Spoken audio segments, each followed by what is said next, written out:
All units, this is a red alert. Stop what you're doing. Stop watching 5-minute charts.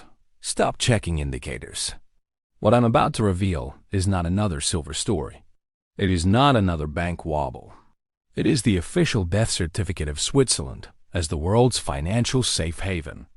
Yesterday, January 10th, 2026, at 3:17 a.m. Zurich time, an emergency UBS Risk Committee report was circulated internally and leaked to European commodities desks. The document is stamped, Urgent Executive Board. Immediate action required. It contains 7 words that end Switzerland's reputation as the fortress of global banking. 7 words that confirm what everyone feared when UBS was forced to absorb Credit Suisse. 7 words that prove the merger that was supposed to save Swiss banking has instead sealed its fate. Those words: silver position threatens UBS and Swiss banking system. This is UBS, Switzerland's largest bank. One of only 5 LBM, market makers, keeping the London silver market functional. The institution that was meant to be Switzerland's final line of defense. And in writing to its own risk committee, UBS has admitted that its silver position is so large, so unstable, and so uncontrollable that it threatens not just UBS, but the entire Swiss banking system. The report does not hedge. It does not speculate. It issues an ultimatum. UBS must close 5.2 billion ounces of silver shorts by February 10th, 2026. That is 30 days. And the report provides a risk-adjusted price projection for where silver will be when this forced exit is complete. That number is $298 per ounce. Let me be absolutely clear. This is not a YouTube forecast. This is not a bullish opinion. This is UBS telling its own executives what price silver will reach because they have no choice but to buy at any price. Before we go deeper, a quick note. For viewers who want to understand how these crises appear before they explode, I've put together a short educational guide called the Silver Insider Toolkit. It explains the structural warning signals inside the physical silver market, inventory shifts, futures curve stress, delivery pressure, and policy triggers. It's the same framework used to analyze events like this. You'll find it linked below. Now back to the facts. This is not HSBC with months to maneuver. This is not Goldman Sachs with optionality. This is UBS, the anchor of Swiss banking, admitting it must exit 5.2 billion ounces in 30 days, or Switzerland's banking system collapses. 30 days means 173 million ounces per day. The entire global silver market trades roughly 8 million ounces per day. UBS must buy over 21 times normal daily volume every single day for a month's trade. That is not covering. That is not a repositioning. That is financial self-destruction. According to UBS's own risk committee, when this exit is complete, silver will not be at $120, not $160, not $200. It will be $298 per ounce. This is the institution that holds Switzerland's credibility telling itself that the price is going there because it must. And what I'm about to show you next explains why UBS exiting silver is the most dangerous event Switzerland has faced in decades. To understand why this is happening, you need to understand one thing clearly. This crisis did not start in January 2026. It started in March 2023, the day Switzerland forced UBS to absorb Credit Suisse. That merger was sold to the world as a rescue, a stabilizing act. Switzerland saving itself. But internally, it was a blindfolded takeover completed in 72 hours under emergency powers. And that speed created the most catastrophic due diligence failure in modern banking history. Section 1 of the report is titled, Origins of Silver Exposure, Credit Suisse Acquisition and Undisclosed Derivative Positions. Here's what it says. When UBS acquired Credit Suisse, comprehensive due diligence was impossible. There was no time. The Swiss government and the Swiss National Bank demanded speed to prevent an immediate collapse. UBS conducted high-level reviews of major asset classes, equities, bonds, structured credit, but for derivatives, they relied on Credit Suisse's internal reporting. Credit Suisse reported its silver exposure at 400 million ounces. UBS accepted that figure. That was the lie. Between December 2025 and January 2026, during final post-merger systems integration, UBS analysts discovered something that was never disclosed. Not to regulators, not to auditors, not to UBS itself. A separate trading book operated by the Credit Suisse London Metals Desk. An internal shadow book. This book was excluded from regulatory filings, excluded from risk reports, and excluded from balance sheet exposure calculations. And inside that book were 3.8 billion ounces of silver short positions, accumulated between 2015 and 2023. These positions were structured as OTC derivatives with non-standard settlement terms, allowing them to be classified as off-balance sheet obligations. Credit Suisse traders claimed these shorts were hedged. They were not. They were naked. By the time UBS discovered the shadow book, Credit Suisse's original management team was already gone, fired, disbanded, unreachable. No one at UBS even knew these positions existed until a systems analyst flagged a reconciliation anomaly in early January 2026. The report lays out the math. UBS pre-merger silver short, 1.4 billion ounces.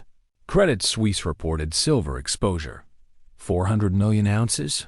Credit Suisse unreported shadow book, 3.8 billion ounces. Total actual exposure, 5.2 billion ounces. UBS believed it was managing 1.8 billion ounces. It was actually short 5.2 billion ounces. An underestimation by a factor of 2.9. Let that sink in. For nearly 3 years, UBS, one of the most sophisticated banks on earth, believed its silver exposure was manageable. Then on January 9th, 2026, at 1 a.m., a system audit revealed the truth.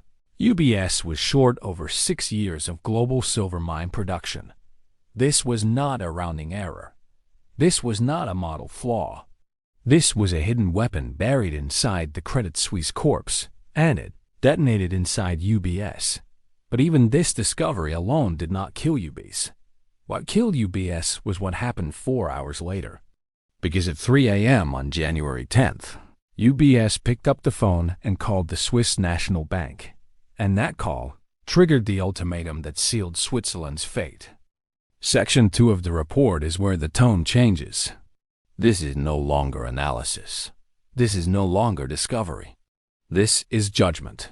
The section is titled, Swiss National Bank Emergency Intervention and Liquidity Withdrawal Threat. According to the report, the moment UBS confirmed the 5.2 billion ounce exposure on January 9th, protocol required immediate disclosure to the Swiss National Bank. That disclosure happened within hours. At 3 a.m. on January 10th, the SNB chairman and 2 governing board members convened an emergency meeting with UBS's executive board. UBS presented the numbers. They were catastrophic. Current silver price, $82 per ounce. Average entry price of the short, $39 per ounce. Mark-to-market loss, 223 billion Swiss francs. UBS Tier 1 capital, 103 billion Swiss francs. In plain accounting terms, UBS was already insolvent on silver alone. The report documents what happened next verbatim. The SNB response was immediate and unequivocal. The chairman stated, UBS exists today because the Swiss National Bank provided emergency liquidity during the Credit Suisse merger. That support is conditional on prudent risk management. A 5.2 billion ounce silver short is not prudent. It is reckless. It threatens the stability of the Swiss franc. If UBS fails, confidence in Swiss banking fails. If confidence fails, the Swiss franc fails. Switzerland cannot allow that. Then came the ultimatum. You have 30 days to reduce this exposure by 80%. If you do not, the SMB will withdraw all liquidity support. Without our support, UBS will be insolvent within 48 hours. The choice is yours. This was not a warning. This was a deadline. The ultimatum was formalized in official SNB correspondence delivered at 4:30 a.m. January 10th, 2026. Deadline: February 10th, 2026. Required reduction: 80% ounces that must be closed. 4.2 billion. The report makes the SMB's reasoning explicit. Switzerland's economic model depends on one thing above all else: trust. The Swiss franc is a safe haven currency because Swiss banks are assumed to be unbreakable. If UBS, the largest bank in the country, fails because of a commodity derivatives position, that illusion collapses instantly. Capital flees. The franc destabilizes. Exports suffer. Switzerland's financial sector minus 28% of GDP implodes. From the SNB's perspective, allowing UBS to carry a 5.2 billion ounce silver short is equivalent to leaving a nuclear device armed in downtown Zurich. They want it removed, even if defusing it destroys UBS in the process. Because a controlled UBS failure is preferable to an uncontrolled collapse of the Swiss franc. And the report makes this crystal clear. The SNB is not bluffing. On February 11th, if UBS has not demonstrated compliance, liquidity support ends. At that point, UBS has 48 hours. After that, it is dead. But even that is not the final threat. Because while the SNB was issuing its ultimatum, the Swiss government was preparing its own move. And that move would end UBS as a private institution forever. While the Swiss National Bank was delivering its ultimatum, a second emergency was unfolding, quietly, politically, and far more final. Section 3 of the report is titled Swiss Federal Council Intervention and Nationalization Contingency. This is where UBS's fate stops being a market problem and becomes a state problem. According to the document, the moment the SNB was notified of the silver exposure, the Swiss Federal Council, Switzerland's executive governing body, was informed under systemic risk protocols. On January 10th, the Federal Council held a closed-door emergency session. No press, no minutes, no leaks. Just one question on the table. Can UBS be allowed to fail? The answer was no. But the second question was more dangerous. Can UBS be allowed to survive as it is? The answer was also no. The report states that the Council's assessment was blunt. UBS cannot be permitted to threaten Swiss financial stability, national credibility, or currency integrity. If UBS fails, Swiss banking fails. If UBS survives without resolution, Swiss trust fails. That left one option: nationalization.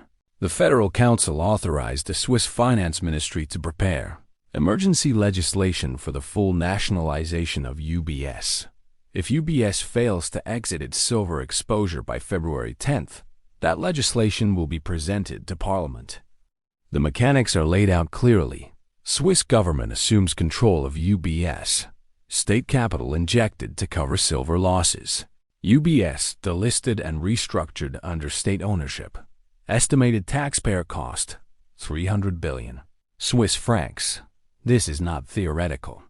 The report confirms that the nationalization vote is scheduled for February 15th. UBS has a narrow window to prove progress. Fail, and UBS ceases to exist as a private bank. The political reasoning is explicit. Swiss citizens were forced to accept the Credit Suisse bailout in 2023, under the promise that it would stabilize the system. Now, 3 years later, UBS is on the brink because of undisclosed legacy positions inherited from that same merger. When this becomes public, and the report states it will, the backlash will be severe. Voters will demand accountability. Politicians will demand blood. The Federal Council is preparing in advance. The message to UBS is unmistakable. Fix this yourselves, or we will. Either way, the silver problem ends by mid-February. At this point, UBS faces 3 simultaneous death threats: a hidden 5.2 billion ounce short it never knew existed, an SMB ultimatum that guarantees insolvency if ignored, a government nationalization plan that erases UBS entirely. Each one alone would be fatal. Together, they leave one single path: an emergency, forced, all-in exit from silver. No negotiation, no delay, no discretion. 30 days. Mandatory liquidation or extinction. And now comes the part where the numbers make it obvious why this cannot end calmly. Because when you quantify what UBS must do every single day, the outcome becomes inevitable. Section 4 of the report removes all ambiguity. This is where UBS stops pretending there are options. The title is clinical: Position Quantification and Daily Covering Requirements. The numbers are devastating. UBS Group Aggregate Net Silver Short, 5.2 billion troy ounces. Breakdown: COMEX Futures, 1.1 billion ounces. LBMA Forwards, 900 million ounces. OTC Derivatives, 2.3 billion ounces. Unallocated account obligations, 900 million ounces total, 5.2 billion ounces. Under the Swiss National Bank's mandate, UBS must reduce this exposure by 80%. That means 4.2 billion ounces must be closed by February 10th.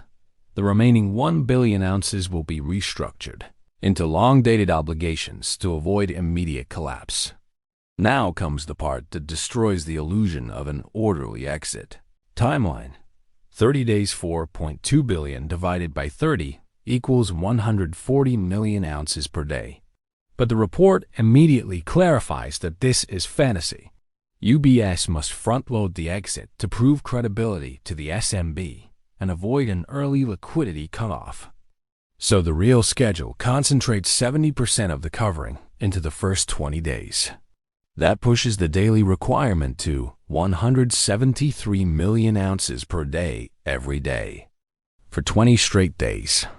For context, and the report emphasizes this, global daily silver trading volume across all venues averages just 8 million ounces. UBS must buy 21.6 times the normal daily volume of the entire planet. There is no historical precedent for this. The report states it plainly. This level of sustained demand will cause extreme market disruption and severe price dislocation. An orderly exit is mathematically impossible. Then comes the production comparison. Global annual silver mine output, approximately 800 million ounces. UBS's short position equals 6.5 years of global production. If every mine on Earth sent every ounce directly to UBS, and no one else used silver for anything, it would still take over 6 years to cover. UBS has 30 days. So where does the silver come from? Section 5 answers that. Available supply assessment, 30-day window. The report lists every conceivable source of silver that could be mobilized. Mine supply delivered to market, 66 million ounces ETF redemptions, 30% assumption, 276 million ounces. Private investor liquidation, 216 million ounces. Industrial inventory liquidation, 118 million ounces. Sovereign strategic sales, 90 million ounces. Total potential supply, 766 million ounces. UBS needs 4.2 billion. That leaves a physical shortfall of 3.4 billion ounces at any price. The conclusion is unavoidable. Only 18% of UBS's required exit can be satisfied with real metal. The remaining 82% must be resolved through paper closures, cash settlements, and forced restructurings. This is where price stops being negotiable, because every paper contract UBS closes requires someone else to sell. And the only way to force selling at this scale is price. Higher price forces capitulation. The report is blunt. Price must rise until sufficient holders relinquish exposure. No alternative mechanism exists. This is why the exit cannot be subtle. This is why it cannot be managed quietly. And this is why UBS's own models stop pretending the price can remain contained. Because once this buying begins, the market takes control. And that leads directly to the number UBS is trying to survive. Section 7 of the report is where speculation ends. The title, Market Impact Modeling and Terminal Price Projections. UBS commissioned 3 independent quantitative risk firms to model the impact of covering 4.2 billion ounces of silver over 30 days. Different models, different assumptions, same outcome. The report outlines 3 scenarios. Scenario 1, optimistic, orderly execution, minimal competition, cooperative market makers, terminal price, $259 per ounce. UBS labels this scenario unlikely. Scenario 2, base case normal competitive dynamics, strategic buying from China, moderate disruption, terminal price, $298 per ounce. Scenario 3, severe case cascade covering by other banks, aggressive front-running, physical panic, terminal price, $437 per ounce. Then, the key line.